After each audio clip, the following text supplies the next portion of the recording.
Jurors heard more than 3.5 hours of opening statements today in the federal corruption trial of Philadelphia City Council member Kenyatta Johnson and his wife. Eyewitness News anchor Siafa Lewis is in our newsroom with details tonight. Siafa. Good evening, Yuki. This trial will have tons of he said, and this is what Exhibit X means.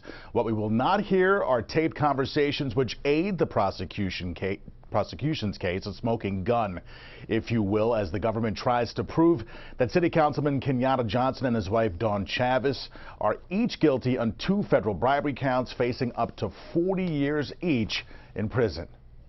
As you might expect, lawyers try to lay the groundwork for what they'll be looking to prove for the prosecution and disprove for the defense during what's expected to be around a 3-week-long trial. The defense argued that Johnson and his wife Chavis made a mistake by not divulging that he would have a say on matters affecting Universal companies for whom his wife had entered into a consulting contract with. The prosecution, meanwhile, painted Johnson and Chavis as a power couple, lining their pockets with bribes while acting against the interests of Johnson's constituents. They say that Chavis received just under $67,000 as a consultant.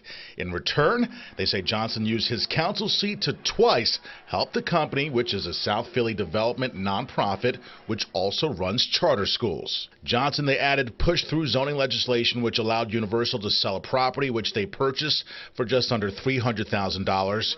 For over $3 million.